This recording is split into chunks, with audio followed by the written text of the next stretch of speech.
Good evening and welcome. Welcome to Talking Songs with me, Rowland Jones. I nearly took myself by surprise then.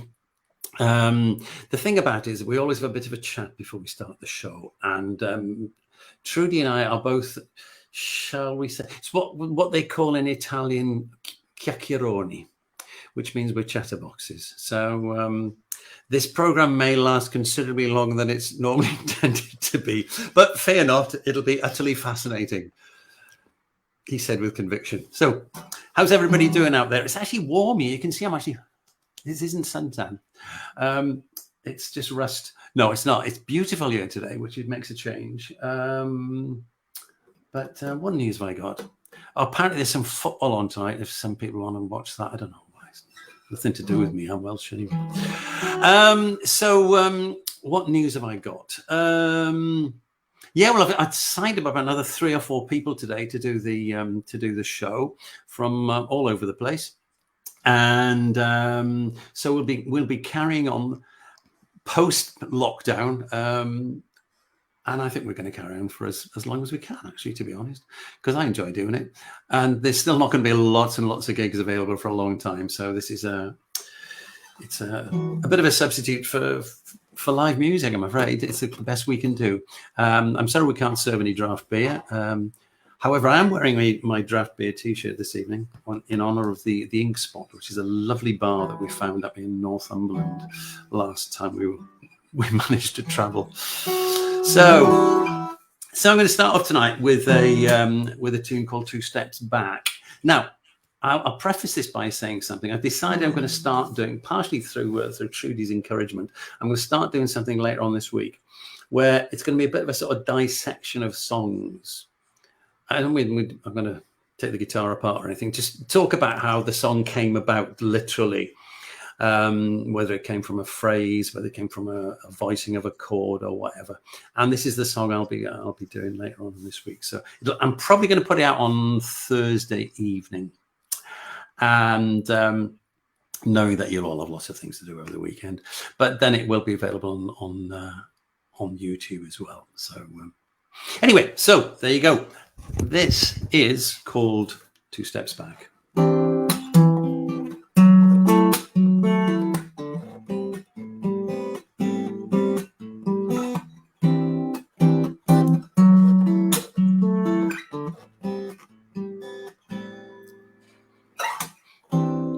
Every week you tell me that it's over.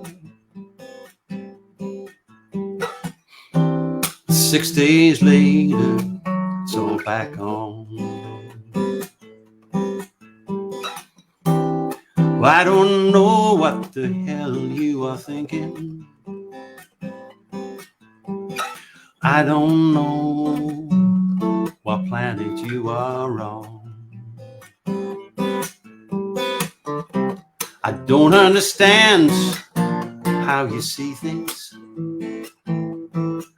You see everything in black and black.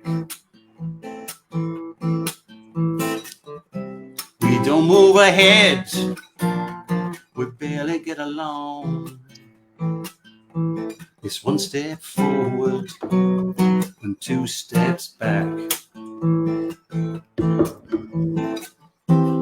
Hard to tell where you're coming from, but I'm sure it's a different place from me. I wanna spend time, you wanna spend money. I don't know how to bring you closer to me. I don't understand how you see things. It seems everything is black and black. We don't move ahead, we barely get along. It's 1 step forward and 2 steps back. I always thought it would be different. when I found the perfect one. Some days it is wonderful. Some days I just want to run. I don't understand how you see things. You seem to see everything in black and black. We don't move ahead, we barely get along. Just one step forward and 2 steps back. One step forward and 2 steps back.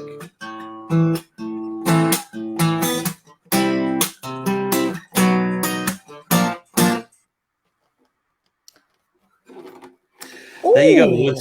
Oh, I love it. Oh, thank you. Yes, I shall be dissecting that song later on in the week. But in the meantime, let me introduce my guest for this evening, Ms. Trudi Brunskill. How are you doing, Trude? Are you Trude or Trudy? Are you always Trudy? Trude and Trudy and Trudels and all sorts of things. All sorts of things. I'm not sure about Trudels. That was cool. Thank you, Mr. Jones. Very cool. Thank I like you. black and black. That's a great line. Thank you. Is that the line? Is that the line? Yeah. You see everything in black and black. Yeah, I'm very fond of moving, like taking a well-known expression and swapping it round.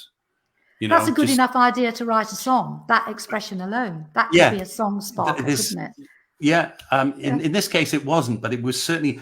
I had it in mind as soon as I started writing it. It was, I don't know where it came from, but I think that's what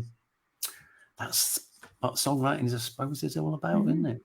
So what about you, Trudi, you and songwriting? When did it all kick off? Well, I started writing just over 2 years ago in 2019 in May when I bought my guitar, and it was a very expensive guitar, and I didn't intend to buy a guitar at all. I bought it, and that very day, it had been such a carry-on in the shop where I bought it. The guy made this comment about, you should write a song about that. So I got back to the caravan, because I was in the caravan, and I did write the very first song I'd ever written, apart from some stuff apparently I did at boarding school about the packing list, which the girls at school remember me making songs up, but I don't remember them. So that's my first song. So 2 years I've been writing. But you were telling me the other day that you write a song a day. Well, I did a song a day over a sort of marathon during the Talent as Timers competition. I think I probably did about 35 songs back to back. I've got a big stack of songs, but I can write a song a day if I've got enough time actually. So, and I have written a lot. I haven't counted them up, but I've got 3 bookfuls now, folders full. I'm glad I've written them down because I wouldn't be able to remember any of them, as it turns out. And I think there might be about 200 songs in that two and a bit years. So I have written a lot of songs. Yeah. Just a point. I discovered something only recently that in terms of, do you register your songs with anybody?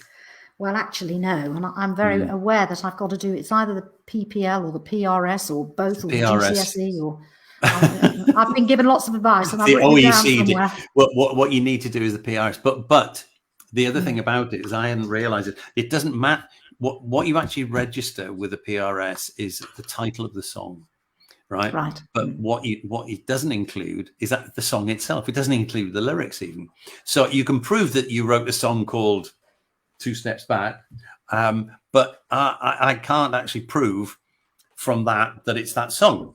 However, I've got it recorded.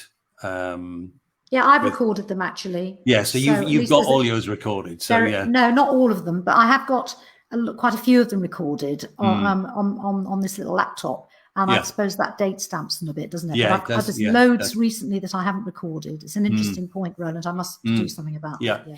PRS is quite simple. It's quite simple to do. It's one of the relative. PPL is more complicated, but you don't need to worry about that at the moment. So what's your inspiration for songs? Is it the classic question? Is it what comes first, the words or the music? Well, it can be either with me. It can be a phrase like your black is black thing. That might be enough for me to then contrive a whole thing around it. Or it can be 2 or 3 chords that I either play on the guitar or I might hear. And in fact, one of my greatest sources of inspiration, which is a secret really, is that on a Sunday morning, I turn the radio on and Radio 4, and it's the Sunday service. And they have, especially during lockdown, they've had really beautiful music on there with lots of different, not just hymns, but including hymns. And sometimes there's a phrase, especially in a let's say in a hymn, one that maybe I've sung for years, in school and church. And I think, oh, that's such a gorgeous interval. And then I'll come downstairs and sing it into the iPad. And so it might be da dee da dee da dee or something, whatever it is. And then I might start to fiddle on with a tune, and then a phrase will come in. So it could be a phrase, expression, it could be an idea, it could be a whole event, or just a couple of words, or just a few notes. So sometimes the song ambushes me and comes almost wholesale together. The point about the melody, that's quite interesting, because one of the things I've noticed when talking to songwriters and listening to songwriters open mic nights, and when I've chatted to people, a lot of people, particularly guitar players, tend to have this thing where they'll have a chord sequence and then they will invent the melody to fit over that, right?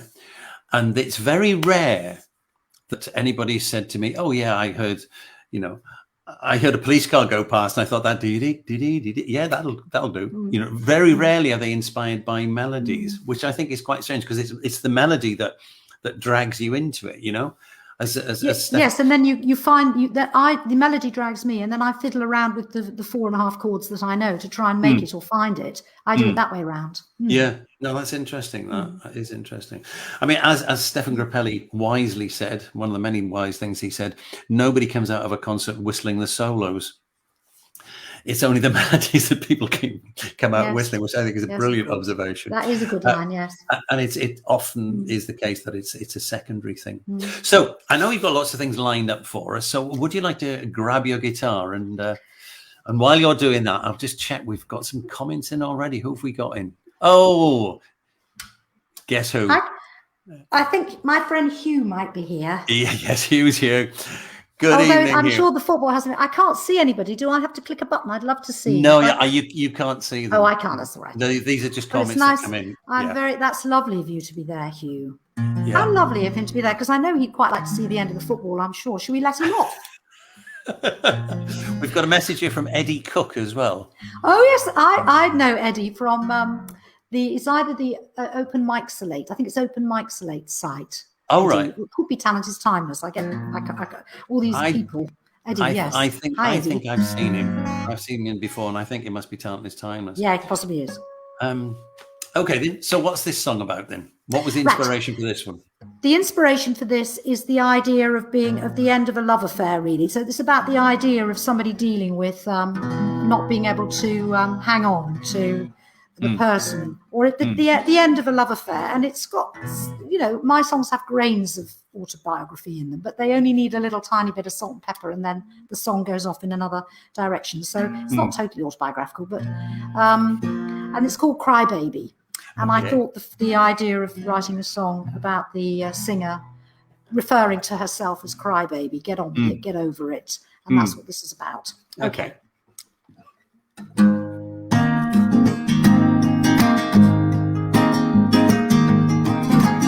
You were watching me there for a while.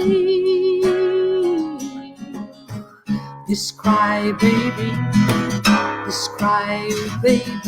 and it made the small moves of my small day somehow more worthwhile. Then you left me. Now the flame of this desire, it has faded, cause if you don't throw fuel on this fire, just dies, baby,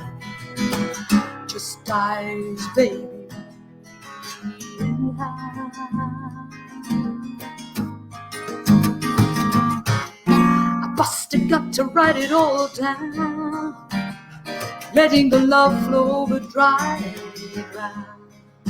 It's in the solar plexus, not the heart, you know. And all this loving affects us. It's where the love flows.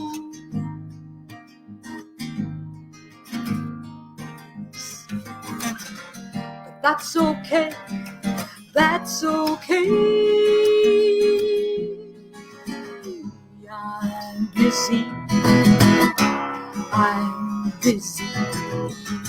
Anyway.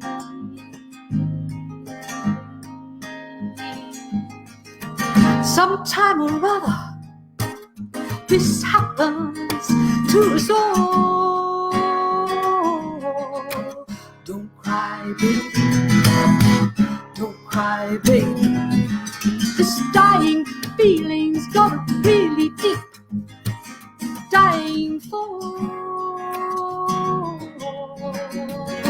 Take it in, honey. Take it in, honey. 'Cause if you don't throw fuel on this fire, just dies, baby. Just dies, baby. Anyhow. Oh, why don't you write it all down? Let the love flow over dry. It's in the solar plexus, not the heart, you know. And all this loving affects us. It's where the love grows.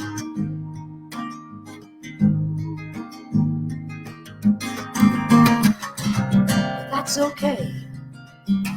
That's okay.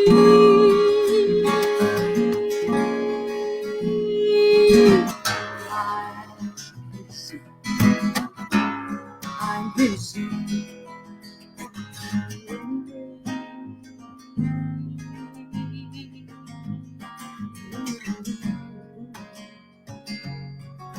You better believe it. I'm busy. Yeah.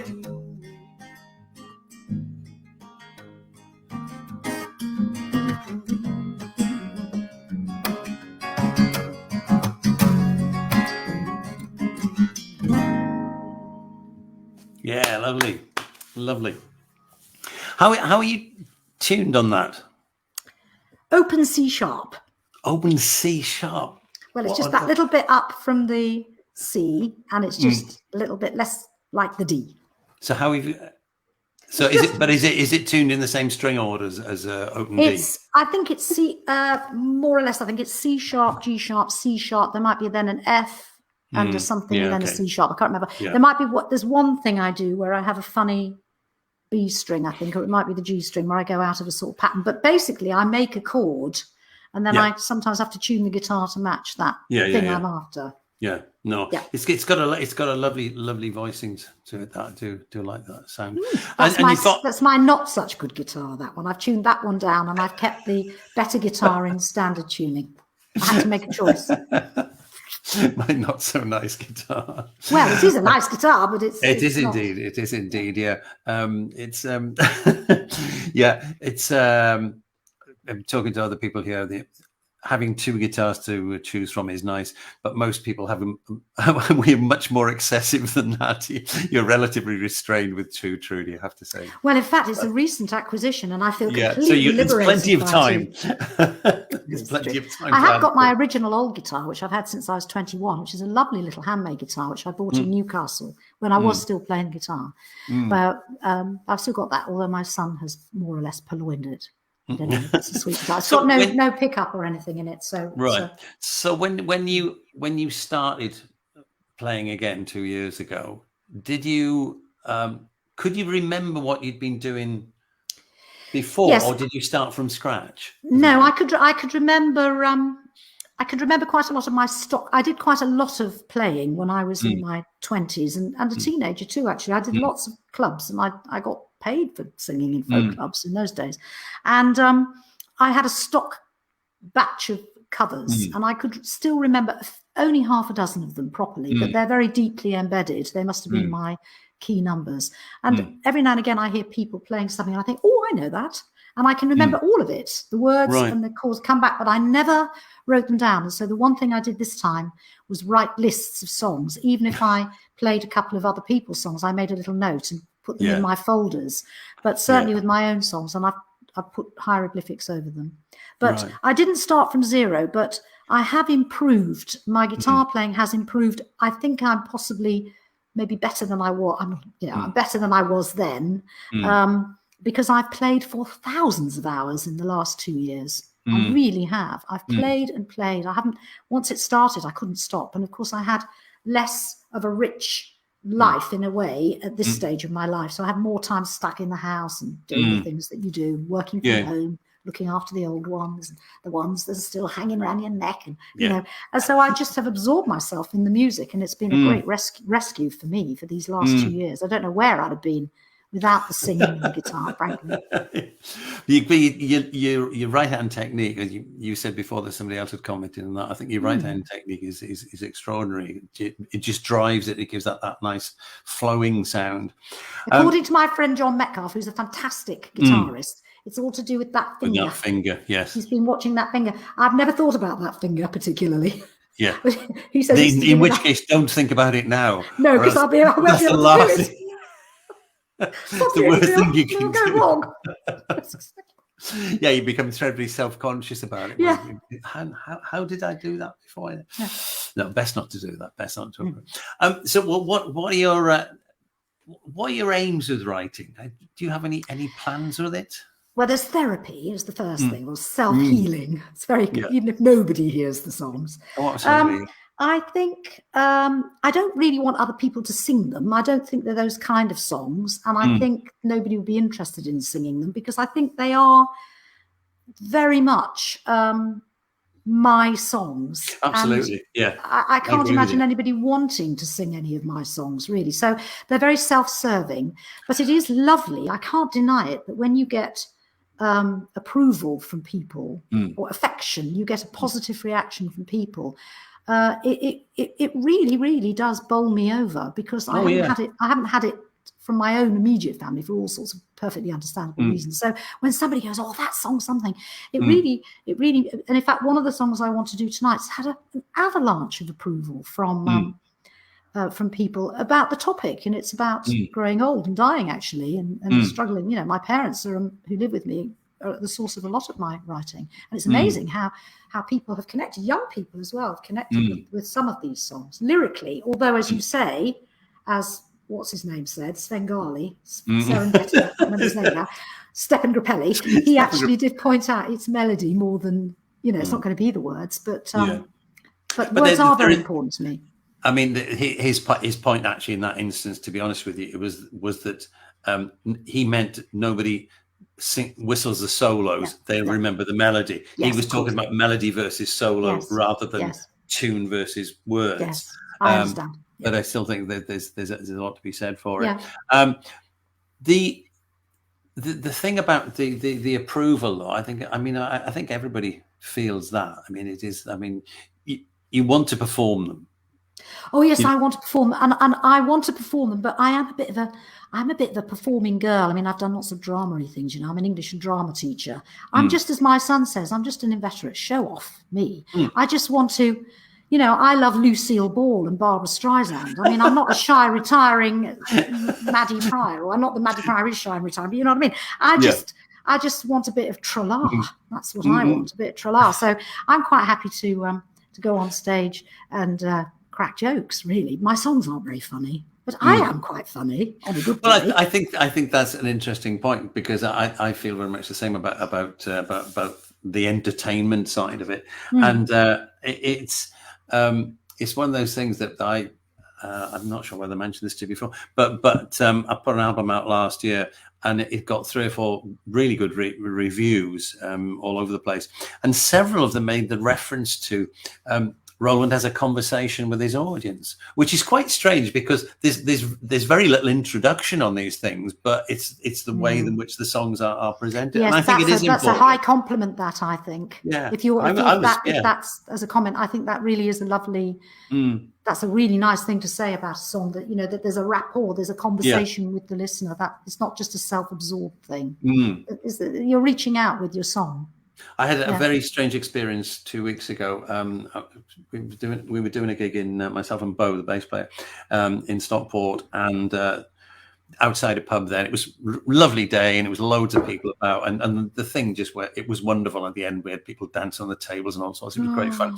But at the beginning, there was a chap sitting, and he couldn't have been more than about 10 feet away from me, and I realized, I said, well, this is a song dedicated to Leslie called Since I Found You.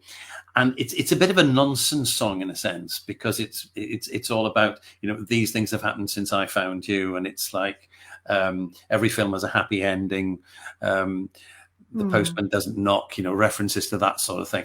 But he was sat there and he filmed the entire song.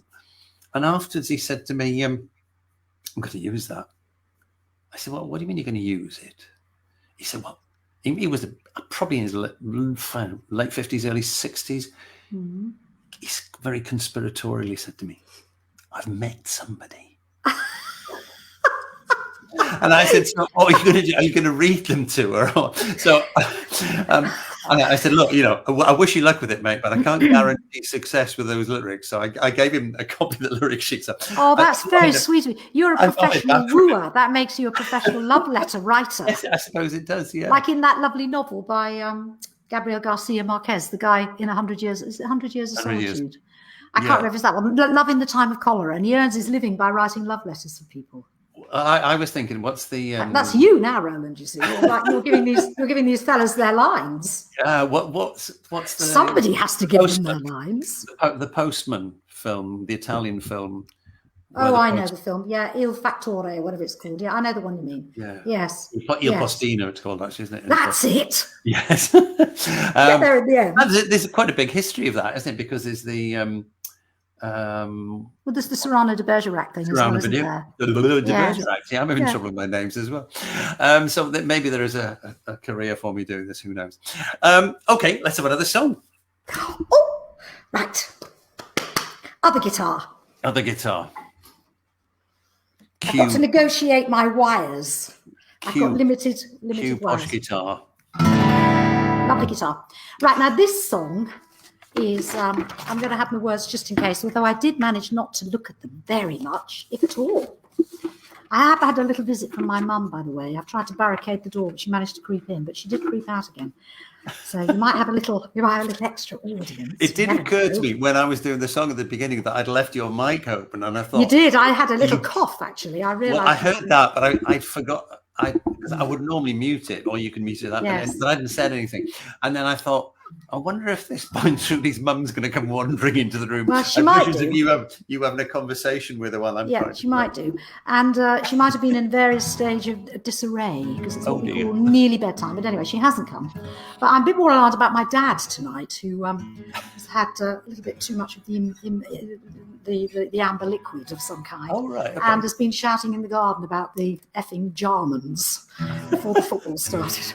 He was in a bit of a state. He seems to have subdued himself now. So I told Leslie before the show started, I said, don't tell him, just in case we have a marauding host. Now I know what she was thinking. I'm going to be singing about them in a minute as well. So, right, okay. And it's, they're a source of ever inspiring situations, the growing old and dying. I tell you what, if you want some sad songs.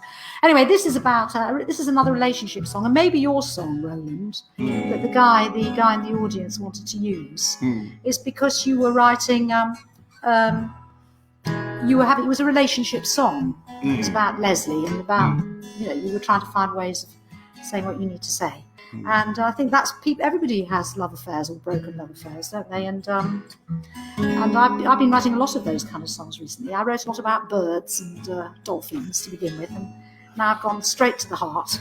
and it's damage. And this one's called The End of the Game. And this is about trying to have, a relationship. This is really based on truth in a sense that a long relationship, which has staggered on. And we were 10 minutes married and then divorced. And, you know the way it goes. And you have a child, or maybe you don't. It's all in the song. Anyway, it's called The End of the Game. Okay. Strange old thing, this long loving game. Started out so simply back then. We fooled around for a year or two. Then the black clouds came. End of the game. We stuck it out through the middle years. Or distance gave us grace, it seems. One of us here, one of us there. Just a little bit of traveling. In between, now when I lean across and question you about a new life, you tell me I don't know if I'll ever be able to, 'cause I still haven't forgiven you.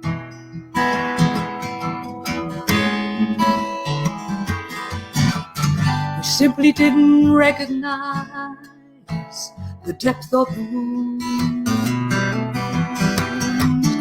we inflicted on each other. Deep blood cut made when we were young. Seemed like the ordinary thing to do. Then, what have we done? Little acts of sabotage crept up on us. Though it started out innocently enough back then. We fooled ourselves for years and years. How the black clouds came into the game. Oh, now when I lean across and I question you about new life, you tell me I don't know if I'll ever be able to, because I still haven't forgiven you. I don't know if I'll ever be able to,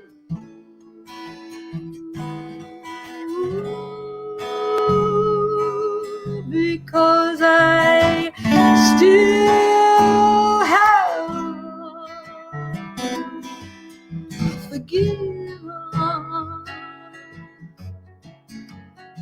you.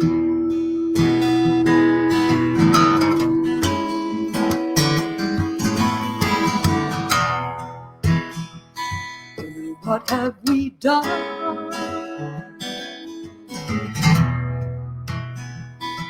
What have we done?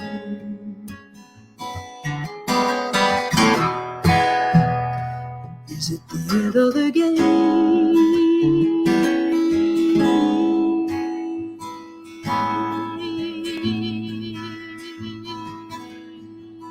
Now.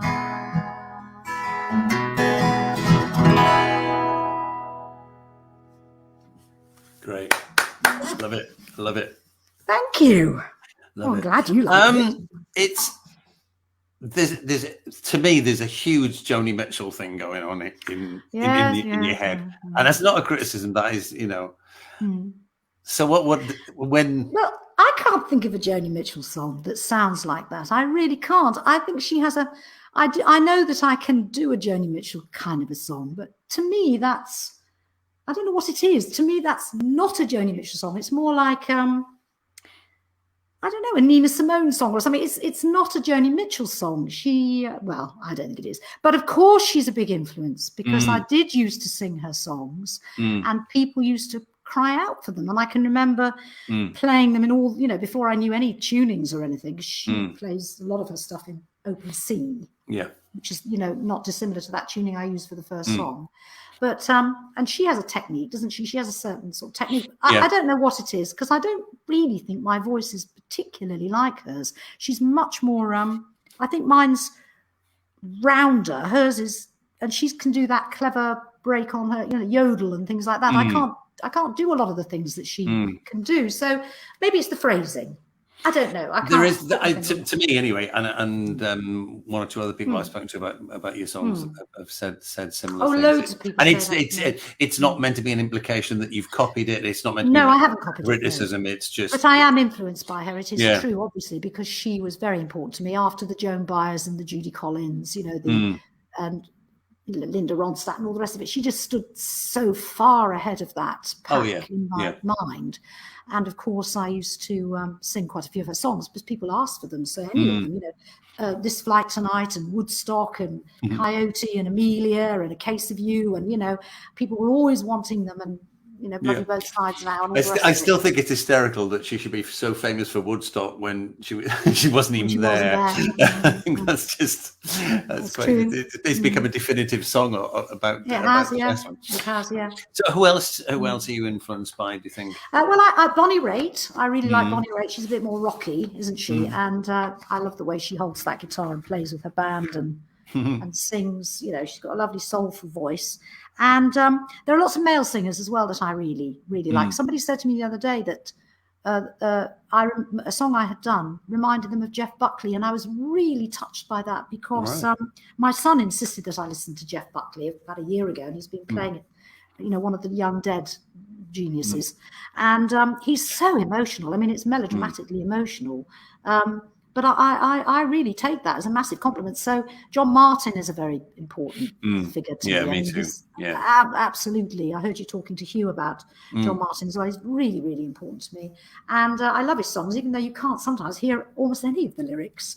You just need sweet little. Yeah, I mean, I don't care because it's tunes. It's part of the charm in a sense. Oh, very. He kind of sort of really snarls them out. I can't tell you as a woman what his singing can do. I'm not going to go there, Rowland, but it absolutely fantastic, fantastically emotional, moving, beautiful, deep, rich. Incredible voice. Okay, stop. Steady on. Bucket of water for the lady, please. Glass of coke. It is warm, as you say. Yes, it is. And Van Morrison, he's important to me as well.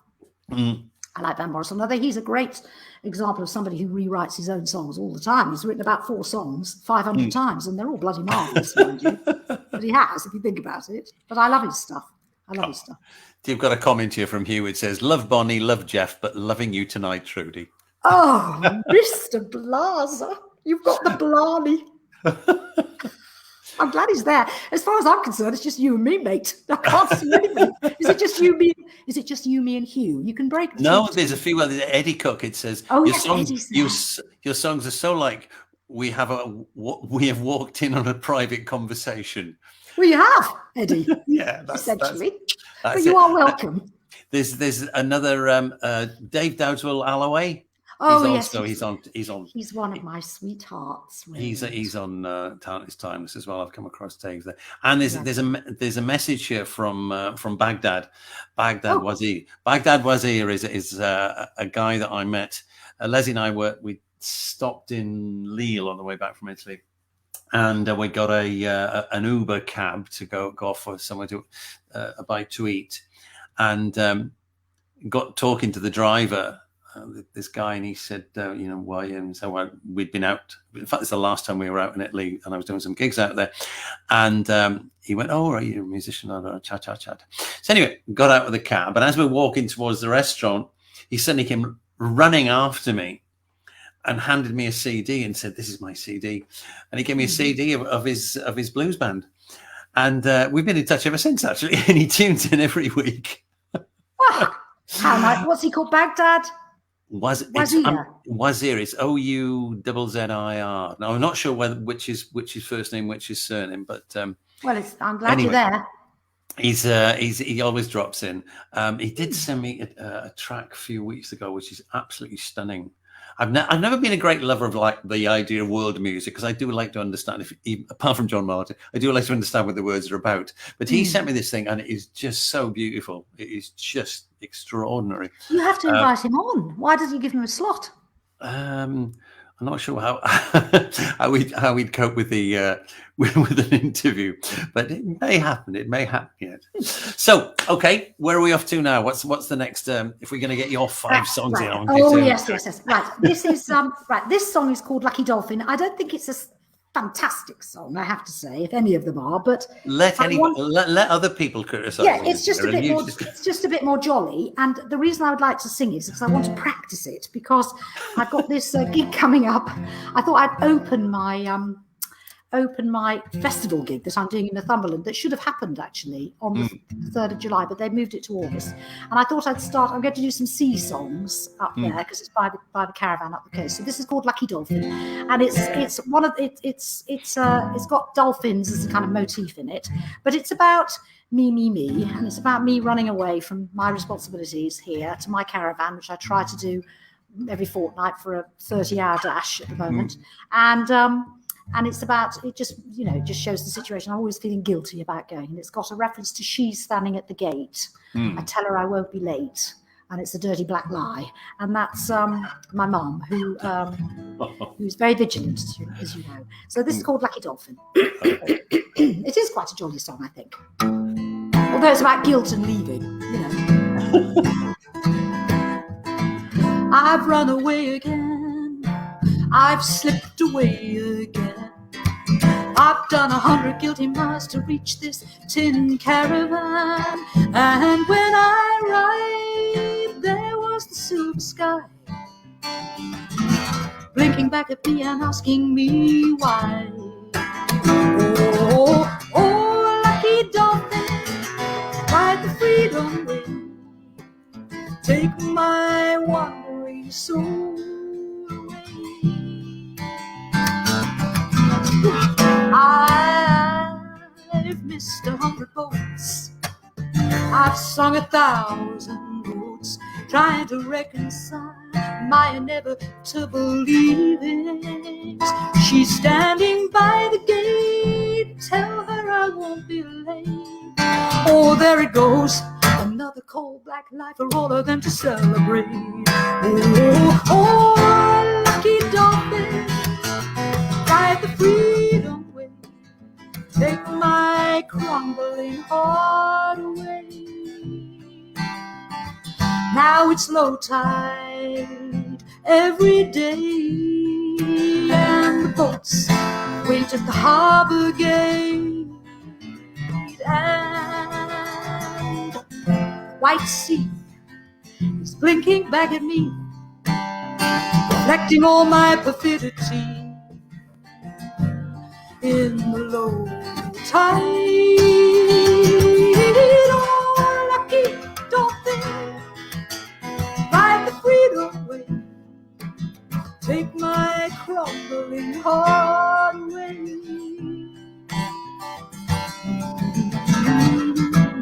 Down the street, the flags they wave in these chip shop days, and the stranger's my smile that gives this runaway, and the long line of the fishermen cast out the guilty. Then there's the dolphins, ooh, the dolphins, you might just see them if you're vigilant and if you're lucky. Oh, lucky dolphin, ride the freedom wave, take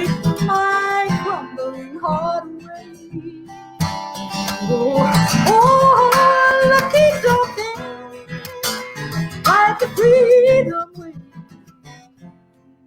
Take my crumbling heart away.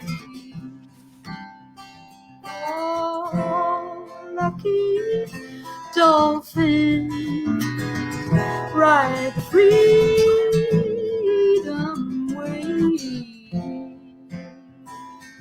Take my crumbling heart away.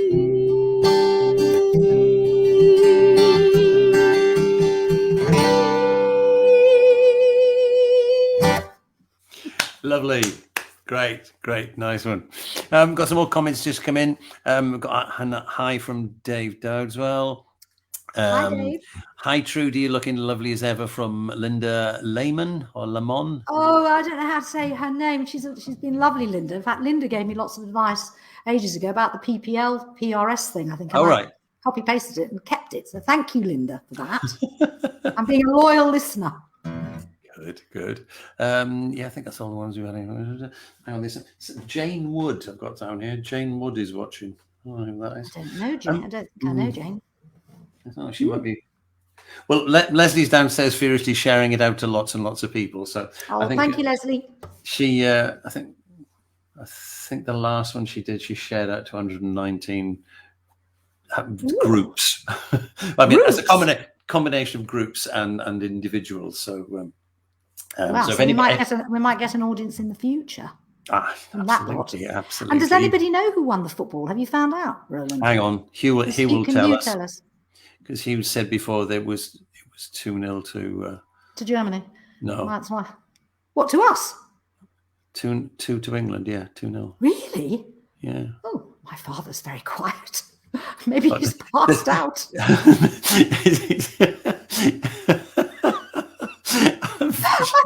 Fishes have been lying paralytically drunk on the lawn celebrating. Well, maybe not. Okay, what have we got here? Eddie Cook. That was a lovely song, Trudi. That's what that one says. Thank you, Eddie.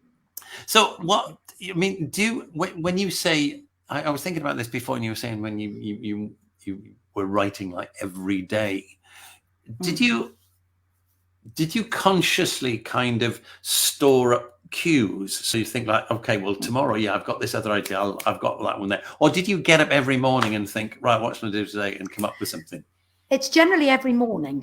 It's generally on that day, and in fact, the song I put into that competition was something that was on the weather forecast, the weather forecast on Radio 4. It was an expression that the woman used. That became that song. So, and I often have the radio on, and I do listen to a lot of random music as well. Again, because of my son Jamie, I use the Spotify thing, and I just let it roll sometimes, and I try to expose myself to more music than I ever did when we had records and cassettes, when we were limited really in what we knew and heard. And so it might be a phrase, or it could be just a little tune, or it might just be something that comes to me in the shower. Suddenly, often things come to me. I do hum a lot, and I kind of noodle my way through my own time. I'm on my own a lot. And I might just sort of be thinking aloud, because I never stop talking, because even when I'm not talking to you, I'm talking in my head, and I am talking all the time, and I'm kind of. I feel like this is a psychiatrist chair treatment. Well, I know it is a bit like that, isn't it? A bit like that Radio 4 program, actually.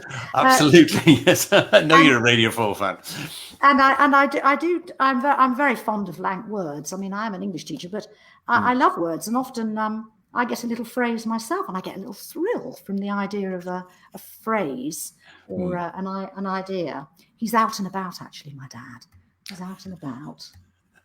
There he is. He's sort of on his feet. Poor fella. Do you need to go and check with him? Is it that he's all right? It's all right. I'm very good at sorting out things later. I've got Tesco's wound plasters up to here. The next song, actually, is all about blood and my father bleeding, actually. Not quite about plasters, but it's amazing how it's become. That's a hell of a link. This is a really good link from. Oh, look, there my dad's up there. It's a very good link. You might not want me to sing again yet, but we can always go back to the link. Well, why not? We could hyperlink ourselves back. Go on. What's this one about? Right. Well, this song is called Blood Ties. Now, this is the song that I referred to that had a really quite a rapturous response, even though it's grim in many ways. And it came to me at this table, this song, because there'd been various incidents next door. And on this particular day, Mum, I couldn't raise. My mum has Alzheimer's, quite advanced now, and even with the help of all the photographs, I couldn't raise in my mum a glimmer of recognition, even with names and pictures of my two brothers, her other two children, and that really did. Now she has been able to get them back. You know, it comes and goes a bit at this stage, but it was a bit of a bitter blow, because normally photographs do it. And she goes, oh, of course, you know, she's losing a lot of language as well. And that's been an inspiration for writing songs. It's amazing how her turn of phrase has become very, poetic in some ways. And, you know, it's quite interesting, because her language is reduced to so few things. She does say, not quite so poetic, but very, very, expressively, when my dad's drunk, she comes in and says, she shakes her fist and she goes, he's manky. And I'm thinking, well, yes, he is a bit manky, actually. She was absolutely right. And then she sort of rubs her hand on my worktops and she goes, this one, you know, this sort of strange, bit like Gollum in the Lord of the Rings. this one, because she likes to wipe it down. I have to make sure she's got a clean cloth in her hands. Anyway, this one was about Mum, and the expression came to me that they're the last of her fadeaways. And that was the expression. It's in line 3 of the song, My Brothers, because she couldn't conjure them up. So this song's called Blood Ties. And I am actually proud of this song. It's quite recent. I wrote it on the 9th of June, according to my notes. Oh, they played it on the radio, actually, on the BBC introducing thing a couple of Saturdays ago. There's a guy on there who plays my song sometimes. He's got quite interesting taste. He liked this one. I sent it on Friday and he played it on Saturday. Excellent. Mother, oh mother, letting go every day. Lost both of my brothers now. We were the last of the fade away. Poor man in his kitchen, standing on swollen legs, bruised like a prize fighter from the roses he prunes, and the blood thinners he must take. Oh, blood's thicker than water, so they say, go now, all this family blood is flowing away.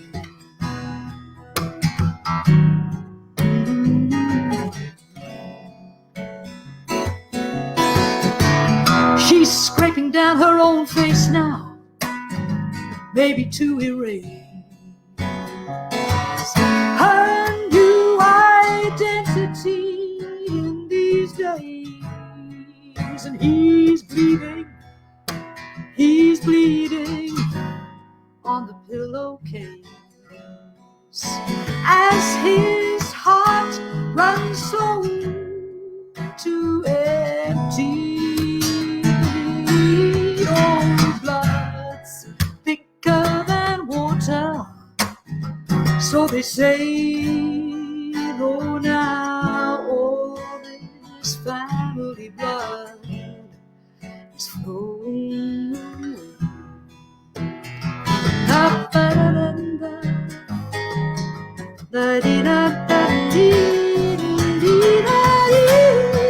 Oh, blood ties us together in these dark cyclones.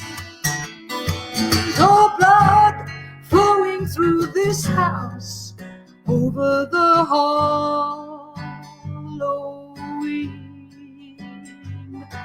bones. Oh, it's strange life when you need every single drop as your heart rushes to its final stop. Oh, it's a bloody, bloody shame.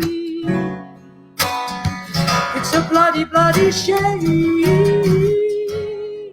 This dying game.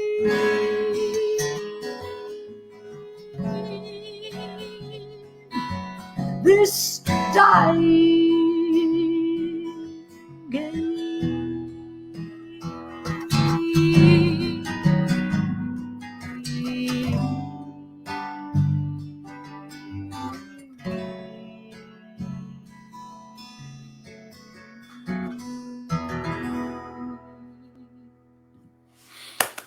Yeah, lovely.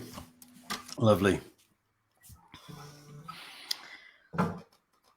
Well, I have to say that was a link that as something went through my mind when you were saying about your mum shouting Mankeys, and Eddie Cook has put, "We're Mankeys, Rowland," because of course Mankeys often used to refer to Mancunians. Although I have to say, from in where I would come Mankey as meaning it means grubby. Sort of, yeah, it does mean grubby. As a colloquial expression with a K, manky. So the Mancunians, yeah, I don't know if they spell it with a C. No, that would be the C, as in Mancunian. Yeah. Yeah. So the manky with a K is that grubby, grotty sort of thing, which is why it's such a good word to use. It is indeed. Excellent. Hang on, we've got another comment just coming in here. Oh, it's from Wazir saying nice. He liked that. Eddie Cook, she has a real cool groove to her songs, doesn't she? Yeah, I'd agree with that. Eddie, you're becoming one of my sweethearts. Steady, girl, steady. I've got lots of sweethearts, Rowland. You might be one of them if you're not careful. I'll tell Leslie in advance, though. Okay. Don't worry. It is quite interesting, though, that I have to say, and this is not meant to be sexist, a lot of female guitar players do not approach the guitar in the same way that male guitar players. People like. If you go back to the era we were talking about before, I mean, John Martin was outrageous. What a friend of mine used to call muscular guitar, which I've always loved, an expression for muscular guitar playing. Yes, that is a good expression. Yeah. Whereas with female players of that, tended to be sort of delicate finger picking guitar players, whereas the way you play is a much more, I don't want to say masculine, but it's a muscular approach. Yes, that's a nice thing to say. Thank you. Because I find it very difficult to separate it from the singing, though. I've tried doing this single track recording. I really need the two things to happen at the same time, because my main instrument is my mouth, is my voice. And the guitar is to support this. This is why I ever learned to play the guitar. I just wanted to sing. I didn't really want to play the guitar. Just accompany yourself, I just needed to accompany myself. So it's become. Oh, sorry, we've got a message in here from my wife saying, "I'm not sharing." Oh. All right, Leslie, you can keep that one. I'll have Eddie though. In a virtual sense, yeah. And there's my friend Dave. He's watching. He's definitely my sweetheart. He's got a wife. She's lovely about it. This is Talking Songs. Let's get back on the topic, please. Sorry, you were saying about you found it difficult to separate the playing with the singing. Yeah, so as I've started to sing my own songs, because they're so meaningful to me, more meaningful, obviously, than when I was doing covers in my 20s. They're so meaningful to me. I suppose the guitar has kind of had to be wrestled into supporting that feeling. Oh, absolutely. Yeah, I agree with you completely. Yeah. And that's what's happened, I think. It's just a sort of whole body experience. Hang on. Hugh's crying out. He says, "Don't forget me." Oh God, no, Mr. Blaser. Oh no, you are indeed one of my number ones. Well, there's a couple of you. No, Hugh, actually, to be honest, it's a fair point. I feel Hugh's been a really good supporter for a long time. Sitcom here. I don't know what's going on here. It could be a nice little spin-off. We need more than 4 people, though, if we're going to go viral, Rowland, on our 60s soap opera thing. Where were we? Oh no, you were grasping control of the grasping. I was grasping my guitar, wrestling it into life. Yeah, but I think it's true. I think it is one of those things that is a visceral thing. Playing guitar, and it should be. Coming back to the thing that you mentioned before about, is it John, the one who said about the right hand?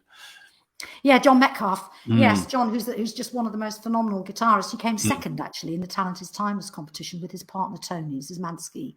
And he used the guitar. You'd have seen him on Talent is Timeless. Yes, I did see him. He puts his headphones on, his glasses, and he plays the guitar like there's no tomorrow. And he's extraordinarily versatile. So he's like a classical guitarist, but he's also, you can do jazz and the rock thing. Yeah, He's just yeah, I have he's seen. so good. He's a lovely, lovely man. He's got a lovely wife as well, actually.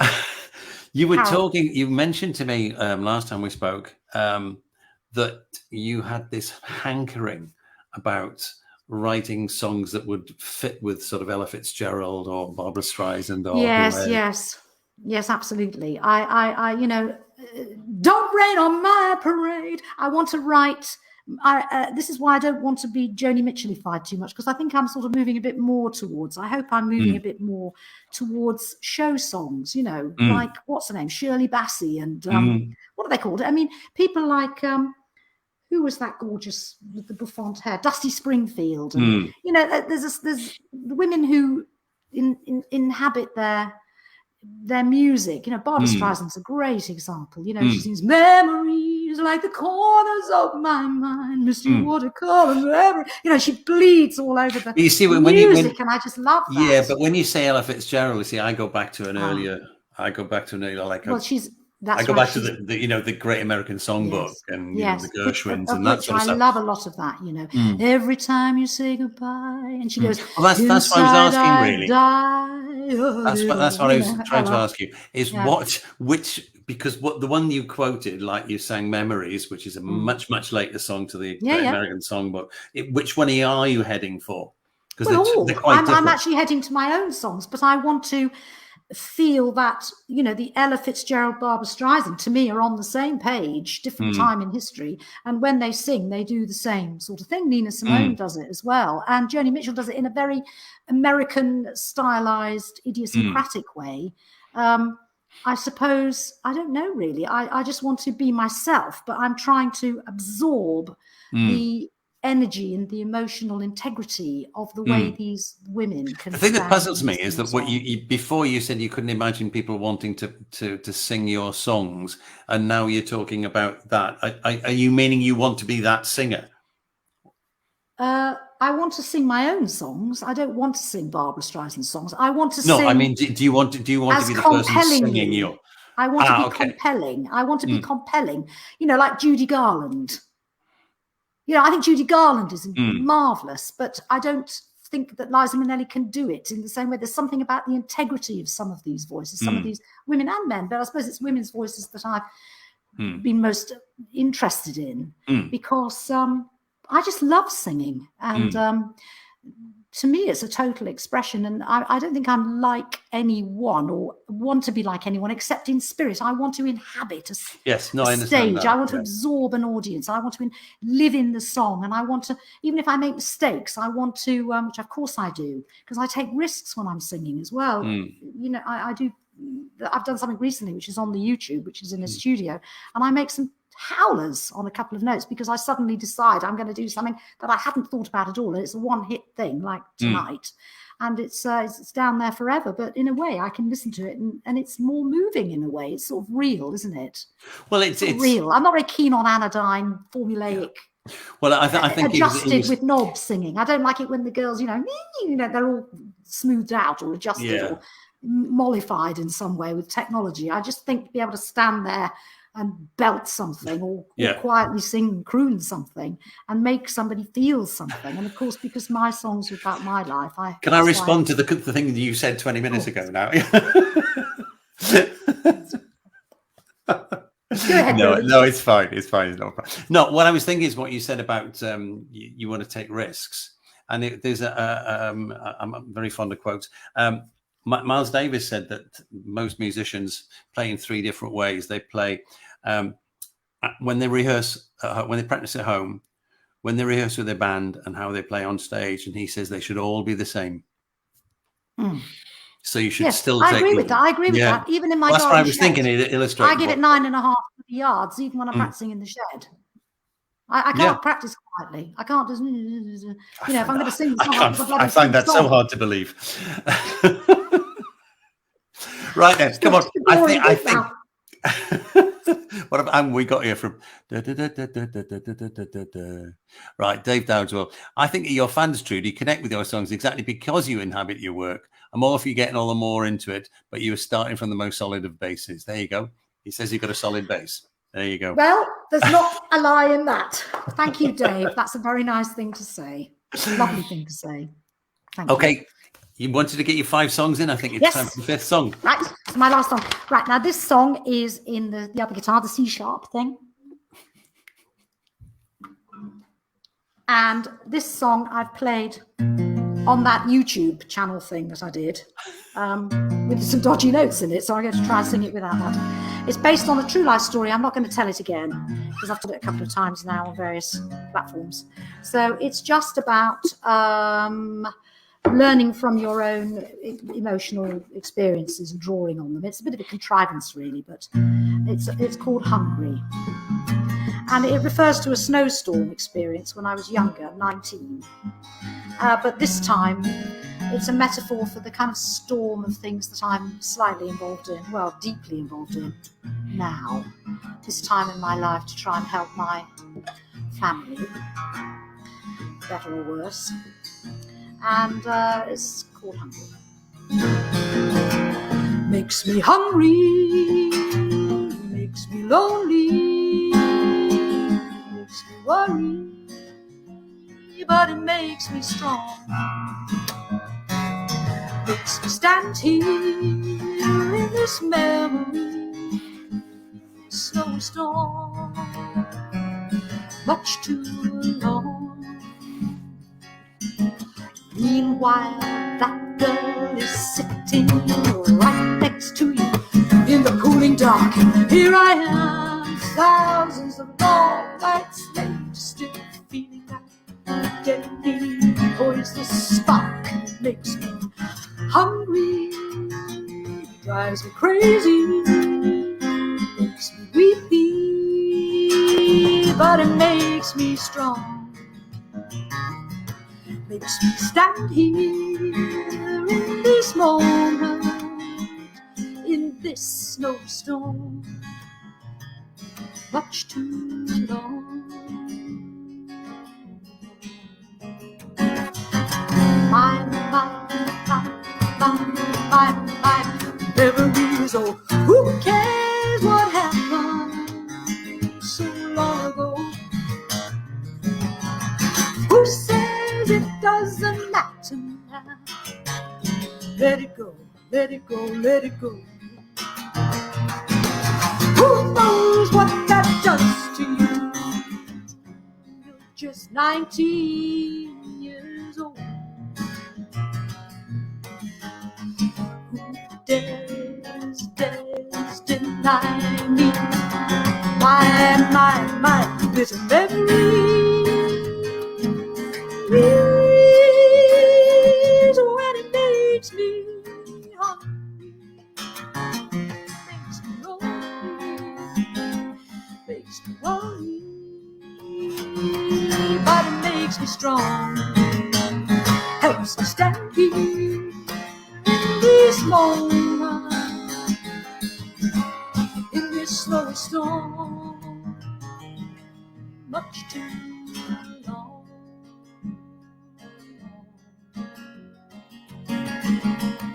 Much too long. Da da da da, dee da da.